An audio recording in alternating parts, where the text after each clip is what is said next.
Hey everybody, this is video number 2 in a series about contrary motion in your comping. What we're trying to do is to get more out of the voicings that you already know. We're going to be using the notes from drop 3, drop 2 voicings. If you're not sure what those are, you can head over to the Jazz Hack website, jazz-hack.com. I'll also be explaining them again quickly here. Video number 1 was about exactly what we're talking about, but just in a minor 2-5 setting, 2-5-1.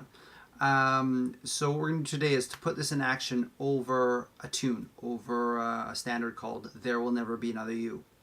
Very common standard. Why don't I first I can show you the voicings we'll be using. They're going to be, this is the drop 3 form. Again, you can check out the website if you can't quite see what I'm holding, but this is the drop 3 form. If you take this, the bass note and put it on the bottom string, you get the drop 2. It's basically just a higher form of the same chord.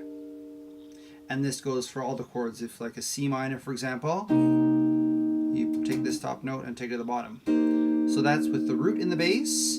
If you want the, I don't know if you can get my head, there we go. It's part of my face anyway, maybe you don't need my face. If you want another form of the same chord, so like this is C minor with the 5th in the bass is like this.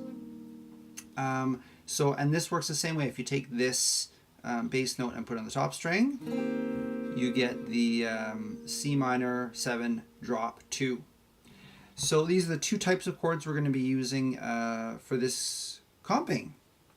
So, like I said, there'll never be another you. If you've never heard, I can play like a little part of the melody.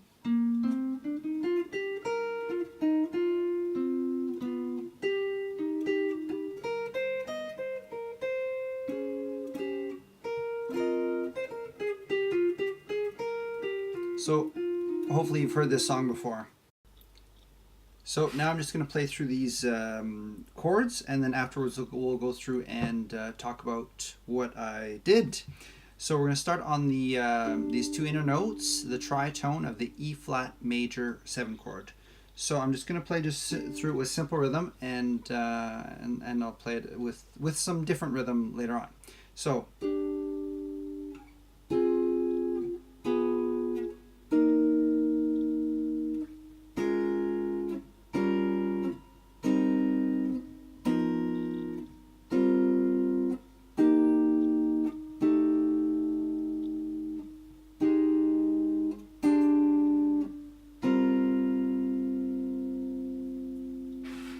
What we're going to do now is go through them slowly and look at how we're getting contrary motion out of these voicings. So back to my guitar. The first chord, like I said, we start with these 2 inner voicings. Then to the D minor 7 flat 5, 1 voice goes down, and we're going to add an extra string which expands the voicing, gives you contrary motion. D minor 7 flat 5, and then G7 flat 9. And then maybe it's a bit easier to see if I turn a little bit. There you go. And then we're going to go to the C minor 7. 1 voice will go down, 1 will go up. You get those 3 voices. To the B flat minor 7, we're going to go down 2 frets and we're going to add a string. So again, expanding the voicing. And then we've got the A flat major 9. There, I guess that's oblique motion because this note stayed the same. Next chord is the same. Top note, this is the D flat 13. And then we go back to the E flat major. This is actually an E flat 6-9. The next chord will be a C minor 7. And to get up there to a voicing we know, we're going to squeeze the voicing. We're going to have contrary motion, making it smaller. So from the E flat to the C minor. Now we're just using the 3 strings, not the top string. Just those 3 strings.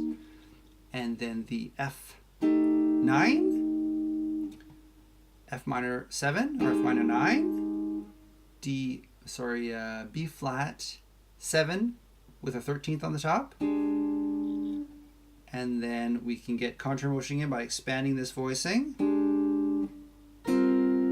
out to the E flat 6-9 again. So what I can do now is just play through those chords, and I'll just add a touch of rhythm but I'll try not to stray from just those voicings that I use, just to keep it really simple. And this is kind of what you can get out of contrary motion from chords you already know, with just a touch of basic rhythm.